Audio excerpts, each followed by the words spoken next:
വിഷ്ണുമായ ചാത്തന്റെ വാഹനമാണ് പോത്ത്. ചാത്തവന്റെ പൂജയൊക്കെ നടത്തുന്ന ആളുകൾക്ക് പോത്തിനെ കഴിക്കാമോ? ഭക്തി ഉപാസന സാധന എന്നൊക്കെ പറയുന്നത് തീറ്റയും കൂടിയല്ല. പോത്ത് നമ്മളുടെ കാമത്തിന്റെ പ്രതീകമാണ്, ആഗ്രഹങ്ങളുടെ പ്രതീകമാണ്. യോനി വർഷിപ്പ്, പ്രകൃതി ആരാധനന്റെ ഭാഗം കൂടിയാണ് ഈ പോത്ത്. നിങ്ങളുടെ വികാരങ്ങൾക്ക് നിങ്ങൾ അടിമപ്പെടാതെ നിങ്ങൾ ഭഗവാനെ ശരണം പ്രാപിക്കണമെന്നാണ്. പോത്തിറച്ചി കഴിച്ചതുകൊണ്ട് ചാത്തൻ കഴുത്തി പിടിക്കുന്ന ധാരണയൊക്കെയാണ്, അതൊന്നും ആവശ്യമില്ല. ചാത്തൻ അല്ലെങ്കിൽ മനുഷ്യൻ കഴുത്തി പിടിക്കുന്ന അവസ്ഥയിലൂടെ നമ്മൾ കടന്നു പോയിക്കൊണ്ടിരിക്കുന്നത്. ഓരോ കാലദേശങ്ങൾക്ക് അനുസരിച്ച് വ്യത്യസ്തമാണ് സാഹചര്യം. ആരോഗ്യത്തിന് വേണ്ടി ഭക്ഷണം കഴിച്ചോളൂ, ആർഭാടത്തിന് വേണ്ടിയിട്ട് കഴിക്കരുത്. വിഷ്ണുമായ ചാത്തന്റെ വാഹനമാണ് പോത്ത്.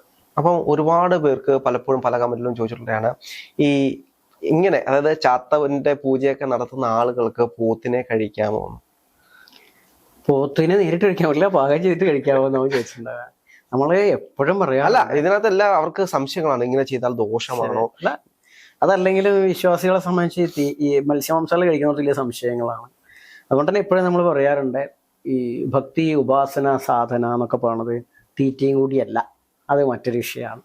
അല്ല, അപ്പൊ തീറ്റയും കൂടി വേണ്ടേ, നമുക്ക് നിലനിൽക്കണ്ടേ? ഇതിനൊക്കെയാണെങ്കിൽ മറ്റു പല ഭക്ഷണം ഉണ്ടല്ലോ കഴിക്കാമല്ലോ. അല്ല, മത്സ്യമാംസാలు കഴിക്കാൻ പാടില്ല, അപ്പോൾ അങ്ങനെ ഇല്ല. ഭക്ഷണം ഏതും കഴിക്കാം. അത് ഒരു രാജ്യത്തിന്റെ നിയമം അനുശാസിക്കുന്ന രീതിയിലുള്ള ഭക്ഷണം കഴിക്കും. ഇപ്പൊ ഇവിടെ നമ്മൾ പോത്ത്, കോഴി, ആട്, കാള ഒക്കെ എല്ലാവർക്കും കഴിക്കാം. ചില സംസ്ഥാനങ്ങളിലൊക്കെ പശുവിന് കഴിക്കും, ചിലടത്ത് അത് കൊല്ലാൻ പാടില്ല എന്നുള്ള നിയമമുണ്ട്. അപ്പൊ അതുകൊണ്ട് അതിനനുസരിച്ചിട്ട് പോകണം. ഇവിടെ ചാത്തന്റെ ഭക്തർക്ക് പോത്ത് കഴിക്കാൻ പറ്റും. അത് തന്നെയാണ് ഏറ്റവും കൂടുതൽ ആളുകൾ ഇപ്പോൾ നമ്മൾ ആശ്രമത്തിലായാലും ബന്ധപ്പെട്ട് ചെയ്ത് പോത്തിറച്ചി കഴിക്കാൻ വേണ്ടി ചാത്തനെ ഉപാസിക്കുന്ന പോത്തിറച്ചി കഴിക്കാൻ പറ്റും. പോത്തിന്റെ മാംസം കഴിക്കാൻ പാടില്ല എന്ന അഭിപ്രായമാണ് പലർക്കും ഉള്ളത്. പക്ഷെ നമ്മൾ പറയാറ്, നിങ്ങൾ ചാത്തന്റെ പോത്തിനെ കഴിക്കരുത്. ചാത്തന്റെ പോത്ത് അതെന്താ അങ്ങനെ വേണത്? ചാത്തൻ കാട്ടിൽ പിറന്ന ഒരാളാണ്. ചാത്തന്റെ പോത്ത് കാട്ടിപ്പോത്താണ്, കാട്ടുപോത്ത്. ഞങ്ങൾ കാട്ടിപ്പോത്ത് എന്ന് പറയാം. ചെമ്പൻ ചെറുപോത്ത്, കാട്ടുപോത്ത് എന്നൊക്കെ പറയും. ആ പോത്ത് എന്ന് പറയുമ്പോൾ കാട്ടുപോത്താകുമ്പോൾ കാട്ടുപോത്തിനെ കഴിക്കാൻ പാടില്ല എന്ന് പറയുമ്പോൾ നിങ്ങൾ അറിയണം, നിയമപ്രകാരം കഴിക്കാൻ പാടില്ല. നമ്മൾ കാട്ടുപോത്തിനെ കഴിച്ചാൽ ഫോറസ്റ്റിൽ വന്ന് പൊക്കും. അപ്പോൾ നിയമപ്രകാരം പറ്റില്ല. ഇനി വിശ്വാസപരമായിട്ട് നോക്കുമ്പോൾ പോത്തിറച്ചി, എന്തുകൊണ്ട് പോത്ത്? ചാത്തന്റെ വാഹനം പോത്താണ്. ഇവിടെയാണ് പോത്ത് എന്ന് പറയുന്നത് ആത്മീയ വശമാണത്. പോത്ത് നമ്മളുടെ കാമത്തിന്റെ പ്രതീകമാണ്, ആഗ്രഹങ്ങളുടെ പ്രതീകമാണ്, കുണ്ടലിനിയുടെ പ്രതീകമാണ്, അജ്ഞാനത്തിന്റെ പ്രതീകമാണ്. അതിൻ്റെ പുറത്താണ് ചാത്തന് വരുന്നത്. അതായത് ഇപ്പൊ നമ്മൾ അയ്യപ്പനെ കുറിച്ച് പറയുന്നത് നേരത്തെ പറയും, മൈഷി മർദ്ദൻ എന്നാ പറയുക.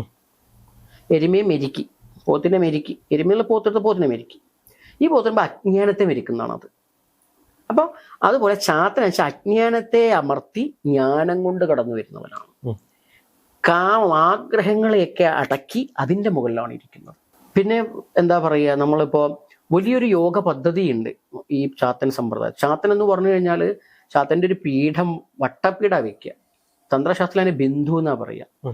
ബിന്ദു എന്ന് പറഞ്ഞാൽ പരമേശ്വര ഭാവമാണ്. ഇപ്പൊ ശിവലിംഗമൊക്കെ അതിന്റെ ടോപ്പ് വ്യൂ റൗണ്ടാണ്.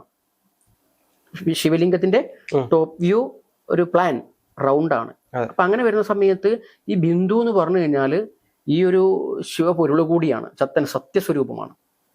അപ്പൊ അത് ഇരിക്കുന്നതും തന്നെ ഒരു പോത്തിന്റെ മുകളിലാന്ന് പറഞ്ഞാൽ പോത്ത് നേരെ, ഇവിടെ പോത്ത് മനസ്സിലാവണമെങ്കിൽ വെച്ചാൽ പോത്തിന്റെ മുഖം എന്ന് പറയുന്നത് നേരെ അതിന്റെ സെക്ഷൻ എടുക്കുന്ന സമയത്ത്, അല്ലെങ്കിൽ അതൊരു സെക്ഷനായി മാറുമ്പോൾ നമ്മൾ ഈ വജൈനൽ സെക്ഷൻ, യോനിയുടെ സെക്ഷൻ എടുത്ത് വെക്കുക. യോനിയുടെ സെക്ഷൻ എടുത്ത് വെക്കുന്ന ആ ഒരു ഭാഗം എടുത്ത് വെക്കുമ്പോൾ ശരിക്കും പോത്തിന്റെ മുഖം പോലെ വരും, പോത്ത് ആട് പോലെയൊക്കെ വരും. അപ്പൊ അതായത് യോനി വർഷിപ്പ്, പ്രകൃതി ആരാധന ഭാഗം കൂടിയാണ് ഈ പോത്ത്. യോനി പ്രകൃതി, ഒരു സ്റ്റാറാ വരിക. അപ്പൊ ആ സ്റ്റാർ വരും. അപ്പൊ ഇതിന്റെ മുകളിൽ അപ്പൊ ഇതൊക്കെ വിശദീകരിച്ച് വ്യത്യസ്ത ഭാവങ്ങളിലുള്ള മറ്റൊരാശയത്തിന്റെ പുറത്താണ് ചാത്തിനിരിക്കുന്നത്. ഈ പ്രപഞ്ചത്തിന് ആധാരമാക്കിയിട്ട് ആരംഭമായിരിക്കുന്ന പോയിന്റാണ് ചാത്തൻ. സ്പിരിച്വലായിട്ടാണ് പോണത്, എല്ലാവർക്കും ദഹിക്കില്ല, കഥയല്ല. അത് കൂളിവാകയ്ക്ക്, പരമേശ്വരന് കൂളിവാകയിലുണ്ടായ കുട്ടിയുടെ കഥയല്ല പറയുന്നത്, ഇതിന്റെ ഫിലോസഫിയാണ് പറയുന്നത്. അപ്പൊ ആരംഭമാണ് ചാത്തൻ, അല്ലാണ്ട് പോത്ത് രൂപം അത് പൂജിതന രൂപത്തെ അല്ല, പോത്ത് എന്നൊരു വസ്തുവല്ല. ഈ തന്ത്രത്തിന്റെ ഒരു പദ്ധതിയാണ്. ഒരു എന്താണോ നമുക്ക് ആളുകൾ പറഞ്ഞു കൊടുക്കേണ്ടത് അതിനെ ആലേഖനം ചെയ്യുക എന്നുള്ളത്. ആ വിഗ്രഹമായിരിക്കും, ചിത്രമായിരിക്കാം. അങ്ങനെ വരുന്ന സമയത്ത് ആവിഷ്കരിക്കുന്നതാണ് പോത്ത്. എന്നിട്ട് പോത്തിന്റെ പുറത്ത് ഇന്നൊരു പോത്തിന്റെ പുറത്തെടുക്കുകയാണ്. പോത്താണെങ്കിൽ കാട്ടുപോത്താണ്. അപ്പൊ അതുകൊണ്ട് തന്നെ ഭക്ഷണം എന്ന വ്യവസ്ഥയിൽ ആ പോത്തിനെ അല്ല ഇവര് കൊല്ലുന്നു. ഇനി അല്ല കൊല്ലണം, നിങ്ങളെ കാമങ്ങളെ ആഗ്രഹങ്ങളെ ഒതുക്കിയാലേ ഉള്ളൂ ചാത്തനെ നിങ്ങൾക്ക് കിട്ടുള്ളൂ. ആഗ്രഹം ഒതുക്കാരണം ഒരാഗ്രഹവും വേണ്ടതല്ല. നിങ്ങളുടെ വികാരങ്ങൾക്ക് നിങ്ങൾ അടിമപ്പെടാതെ നിങ്ങൾ ഭഗവാനെ ശരണം പ്രാപിക്കണമെന്നാണ്, ചാത്തൻ സ്വാമി ശരണം പ്രാപിക്കണമെന്നാണ്. അപ്പോഴേ കിട്ടുള്ളൂ, അല്ലെങ്കിൽ ചാത്തൻ നമ്മളെ കൂടെ വരുള്ളൂ. അപ്പൊ അങ്ങനെ വരുന്ന സമയത്താണ് ആ പോത്ത് ഈ പോത്ത് തമ്മിൽ വ്യത്യാസമുണ്ട് ഇല്ലേ. യഥാർത്ഥ പോത്ത് കാട്ടുപോത്താണ്. സ്പിരിച്വൽ പോത്ത് എന്ന് പറയുന്നത് ഈ പോത്തല്ല. പിന്നെന്താ നിങ്ങൾ പോത്തിറച്ചി കഴിച്ചാൽ പോത്തിറച്ചി കഴിക്കാം.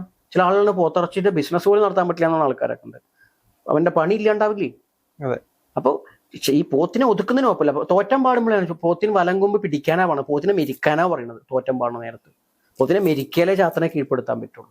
ചാത്തനെ കീഴ്പ്പെടുത്താൻ ചാത്തൻ നമ്മളെ അനുഗ്രഹിച്ചുകൊണ്ട് കൂടെ നിൽക്കുന്നു. അപ്പൊ അവിടെ എന്നും തന്നെ പോത്ത് നമ്മൾ തിന്നുന്ന പോത്തിറച്ചിയുടെ ഭാഗമല്ല, ഇത്തരം ആശയങ്ങളാണ്.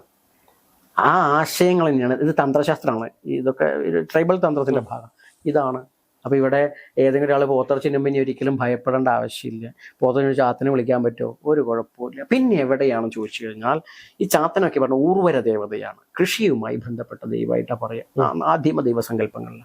അത് വരുമ്പോൾ ഇവിടെ പോത്ത് എന്ന് പറയുന്നത് കാർഷിക വിളകളുമായി ബന്ധപ്പെട്ട ട്രാക്ടറൊന്നും ഇല്ലാതിരുന്ന കാലഘട്ടത്തിൽ നിലം ഉഴാൻ വേണ്ടിയിട്ട് ഉപയോഗിച്ചിരുന്ന പോത്ത് കാളയൊക്കെയാണ്. അങ്ങനെ വരുമ്പോൾ അത് നമുക്ക് അന്നം നൽകാൻ സഹായിച്ച ഒരു ജീവി ജന്തുവാണ്. ആ അർത്ഥത്തിൽ അതിനെ കൊല്ലാൻ പാടില്ല എന്ന് പറയും.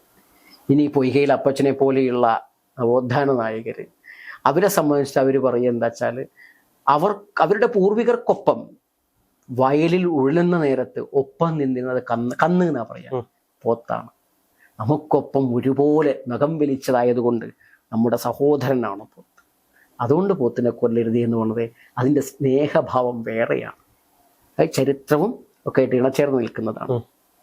ആ അർത്ഥത്തിലൊരു സ്നേഹമാണെങ്കിൽ ആവാം. അല്ലാണ്ട് പോത്തിറച്ചി കഴിച്ചത് കൊണ്ട് ചാത്തൻ കഴുത്തി പിടിക്കുന്ന ധാരണയൊക്കെ ആണെങ്കിൽ അതൊന്നും ആവശ്യമില്ല. ചാത്തൻ അല്ലെങ്കിൽ മനുഷ്യൻ കഴുത്തി പിടിക്കുന്ന അവസ്ഥയിലൂടെ നമ്മൾ കടന്നു പോയിക്കൊണ്ടിരിക്കുന്നത്. അപ്പം ബീഫ് കഴിക്കാൻ പറ്റാത്ത അവസ്ഥയിൽ പല സ്ഥലങ്ങളിലും ഉണ്ട്.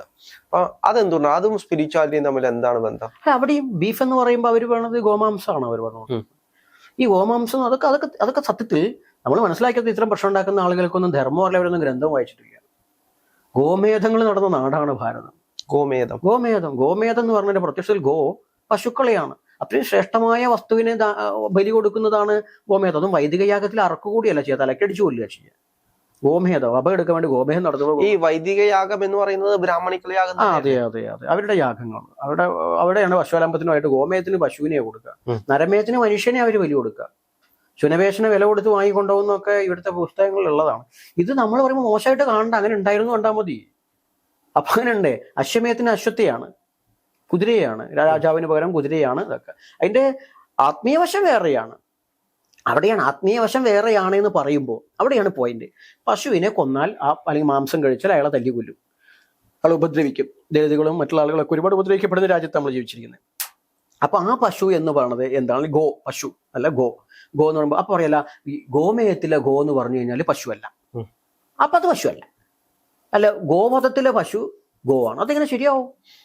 അപ്പൊ എന്താണ് ആ ഗോ എന്ന് പറഞ്ഞാൽ ഗച്ഛതീതി ഗോ എന്നാ. ഗച്ഛതീതി ഗോ സഞ്ചരിക്കുന്ന എന്തോ അത് ഗോ എന്നാ. എന്താ സഞ്ചരിക്കുന്നേ? പശു മാത്രമാണോ ഈ ലോകത്ത് സഞ്ചരിക്കുന്നത്? അല്ലല്ലോ. അപ്പൊ അങ്ങനെ പിന്നെന്താ സഞ്ചരിക്കുന്നത്? ഏറ്റവും കൂടുതൽ സഞ്ചരിക്കുന്ന നമ്മൾക്ക് ഗ്രഹങ്ങൾ സഞ്ചരിക്കും. മനുഷ്യനെ സംബന്ധിച്ച് മനുഷ്യൻ നിൽക്കുന്ന ഭൂമി അത് സഞ്ചരിക്കുന്നുണ്ട്. അപ്പൊ ഒരു ഗോ ഭൂമിയാണ്. ഇനിയോ അത് സ്പിരിച്വലായിട്ട് എടുത്താലോ, ശരീരം സഞ്ചരിക്കുന്നതിന് നമ്മൾ പരിഗണിക്കില്ല.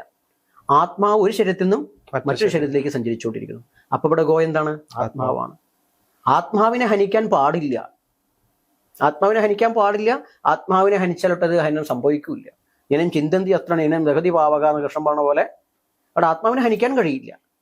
അങ്ങനെയുള്ള ആത്മാവ് കൂടിയിരിക്കുന്ന ശരീരത്തെ നീ ഹനിക്കാതെ ആത്മഹത്യ ചെയ്യരുത്. ഇതാണ് എന്താ പറയാ, ഈ ഗോവധം പാടില്ലാണ്. ആത്മഹത്യ ചെയ്യരുത്, ഗോവധം പാടില്ല. ഈ ആത്മഹത്യ ചെയ്യരുതെന്ന് പഠിപ്പിച്ചു കഴിഞ്ഞാൽ ഏറ്റവും കൂടുതൽ നമ്മുടെ നാട്ടിൽ ആത്മഹത്യ നിരക്ക് എടുത്തു കഴിഞ്ഞാൽ മറ്റ് അബ്രാമിക് മതങ്ങളെക്കാൾ കൂടുതൽ അല്ലെങ്കിൽ സെമിറ്റിക് മതങ്ങളെക്കാൾ കൂടുതൽ ഏറ്റവും ആത്മഹത്യാ മരണങ്ങൾ നടക്കുന്ന ഒരു ജനതയാണ് ഹിന്ദു ഇല്ലേ? തീർച്ചയായും. അതിൽ തന്നെ ഏറ്റവും കൂടുതൽ ഇപ്പോൾ നടക്കുന്നുണ്ടായിരിക്കും ഈ ബ്രാഹ്മണ സമുദായക്കാരായിരിക്കില്ല. ഈ ഗോവധത്തിന്റെ പേരിൽ കച്ചറ ഉണ്ടാക്കുന്നതിൽ കൊല്ലാൻ നടക്കുന്ന മറ്റ് സമുദായക്കാരായിരിക്കും. അവരെ പഠിപ്പിക്കേണ്ടത് ഈ ഗോവധം പശുവിന്റെ മാംസത്തെ കുറിച്ചല്ല, ആത്മഹത്യ ചെയ്യാൻ പാടില്ല എന്ന് വേദം പറയുന്നുണ്ട്. അത് ചെയ്യരുത് നീ എന്നാ പറയുന്നത്. നിന്റെ ഗതി അധോഗതിയാവുന്ന അങ്ങനെ പഠിപ്പിക്കണ്ടേ. അപ്പോൾ അതുകൊണ്ടാണ് പറഞ്ഞത് ഗോ എന്ന് പറഞ്ഞതിന്റെ അർത്ഥത്തെല്ലാം വേറെയാണ്. അവിടെ അർത്ഥത്തിലേക്ക് കടന്നില്ല. ഈ പോത്തിറച്ചിയുടെ കാര്യം ചാത്തന്റെ പറഞ്ഞ പോലെ ഗോമസത്തിന്റെ കാര്യം ഇങ്ങനെ തന്നെയാണ്, പന്നിയുടെ കാര്യമായാലും ഒക്കെ ഇങ്ങനെ തന്നെയാണ്. ഇവിടെ നമ്മൾ ആ അപ്പൊ ഇതിങ്ങനെ കൊന്ന് തിന്നാനാണ് പറഞ്ഞത്. അങ്ങനെയല്ല, ഭക്ഷണത്തിന് വേണ്ടിയിട്ട് നിങ്ങൾക്ക് ആവാന്നുള്ളത് വേദം തന്നെ പറയുന്നതാണ്. നമ്മൾ ശങ്കരാചാര്യ സ്വാമികളെ സമർത്ഥിച്ചിട്ടുള്ളതാണ് യാഗബലി വേണം എന്നുള്ളത്. അതിന് ഇന്നതൊക്കെ വേണം, നിർത്താൻ പാടില്ല എന്നുള്ളത്. അതങ്ങനെയാണ്. ലോകത്ത് എല്ലാവർക്കും പച്ചക്കറി കഴിച്ച് എല്ലായിടത്തും പറ്റില്ല. ഇപ്പൊ അധികം അമിതമായ ശൈത്യമുള്ള സ്ഥലത്തൊക്കെ എങ്ങനെയാണ് ഈ പച്ചക്കറിയൊക്കെ ഉണ്ടാവുക? ചില സ്ഥലത്തൊക്കെ മാംസം ഉണക്കിയിട്ട് കാര്യങ്ങൾ നടത്തി പോകുന്ന ആളുകളുണ്ടില്ലേ?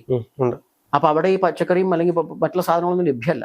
ഇതൊന്നും ചിന്തിക്കാതെ മൂഢതയാണ് സംസാരിച്ചുകൊണ്ടിരിക്കുന്നത്. വെള്ളം ചൂടാക്കുമ്പോൾ എത്ര ജീവികൾ ചാവുന്നുണ്ട്. അപ്പോൾ ഓരോ കാലദേശങ്ങൾക്ക് അനുസരിച്ച് വ്യത്യസ്തമാണ് സാഹചര്യം. അവരുടെ ധർമ്മത്തിനും ആചരണത്തിനും കാലദേശങ്ങൾക്കനുസരിച്ച് വ്യത്യാസങ്ങളുണ്ട്. ഇത് മനസ്സിലാക്കണം.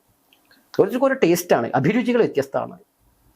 ജീവനെ ഭുജിച്ചുകൊണ്ടാണ് ജീവൻ നിലനിർത്തുന്നത്. ഇതൊക്കെ വേദസത്യ പറയുന്നത്, മലയാളത്തിൽ പറയാന്നുള്ളൂ. ജീവനെ ഭുജിച്ചിട്ടാണ് നിലനിൽക്കുന്നത്. അപ്പൊ അങ്ങനെ സമയത്ത് ജീവൻ മറ്റൊന്നിനെ ജീവിക്കാൻ മനുഷ്യനെ കൊന്നു തിന്നുന്ന രീതി ഇല്ല. മനുഷ്യൻ മറ്റൊന്നിനാണ് ആശ്രയിക്കുന്നത്. കാരണം മനുഷ്യനാണ് മറ്റുള്ളതിനേക്ക് ആശ്രയിക്കുന്നത്. മനുഷ്യനെ ആശ്രയിച്ച് മറ്റു രീതിയിൽ ജീവിക്കുന്നതായിട്ടുണ്ട്. മനുഷ്യനെ പിടിച്ച് തിന്നുന്ന ജീവികളുണ്ട്. അത് കിട്ടാഞ്ഞിട്ടാണ്. കിട്ടിയ മനുഷ്യനെ തിന്നും. മനുഷ്യനെ തിന്നുന്ന രീതിയില്ല, സാധാരണഗതിയില്ല, നിയമപരമായിട്ട് എവിടെയില്ല നമ്മൾ മനസ്സിലാക്കുന്നത്, നിയമപരമായിട്ട്.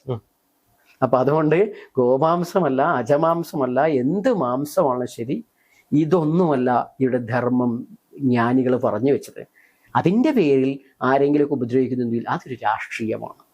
ആ രാഷ്ട്രീയത്തിനെ കുറിച്ച് അഭിപ്രായം പറയാൻ നമ്മളൊന്നുമില്ല. വേറൊന്നും കൊണ്ടുമല്ല, അത് ഭയന്നിട്ടുമല്ല. കാരണം എന്താ പറഞ്ഞിട്ട് കാര്യം? അതുകൊണ്ടാണ് പറഞ്ഞത് അത്തരം ഗോപതത്തെക്കുറിച്ചും അല്ലെങ്കിൽ ഈ എന്താ പറയുക പോത്തിന്റെ മാംസത്തെക്കുറിച്ചും ഒക്കെ സംസാരിക്കുന്ന ആളുകൾ അവരുടെയൊക്കെ ഉദ്ദേശങ്ങൾ വേറെ ആയിരിക്കാം. അവരൊന്നും യഥാർത്ഥത്തിൽ ധർമ്മം പഠിച്ചവരായിരിക്കില്ല. നമുക്ക് നേരിട്ട് ബോധ്യമുള്ളതാണ്. പലപ്പോഴും ഈ ഗോമാതത്തെക്കുറിച്ച് പറഞ്ഞ ആളുകളൊന്നും ഹിന്ദു ധർമ്മത്തെക്കുറിച്ച് ഒന്നും അറിയാത്ത ആളുകളാണ്, അല്ലെങ്കിൽ പക്ഷം ചേർന്നവരാണ്. ഏതെങ്കിലും അവരുടെ പക്ഷം മാത്രമൊക്കെ വെജിറ്റേറിയൻ കഴിക്കുന്ന ആളുകളായിരിക്കും, അല്ലാണ്ട് ഒരു ധർമ്മം മനസ്സിലാക്കിയവരായിരിക്കില്ല. അതുകൊണ്ടാണ് ആ വിഷയം. അതുകൊണ്ട് ഏത് ഭക്ഷണം വേണമെങ്കിലും നിങ്ങൾ ഭക്ഷണത്തിന് വേണ്ടി, ആരോഗ്യത്തിന് വേണ്ടി ഭക്ഷണം കഴിച്ചോളൂ. ആർഭാടത്തിന് വേണ്ടിയിട്ട് കഴിക്കരുത്. അത് നമുക്ക് അസുഖങ്ങളെ ഉണ്ടാക്കുകയുള്ളൂ. അതുകൊണ്ട് ഭക്ഷണമല്ല, ജീവിച്ചിരിക്കാൻ വേണ്ടിയുള്ള ഭക്ഷണം നമ്മൾ കഴിക്കുക. നമ്മൾ ആത്മീയമായിട്ട് ഉയരുക, ഭൗതികമായി ധാർമ്മികമായിട്ട് എല്ലാ സുഖങ്ങളെയും അനുഭവിക്കുക.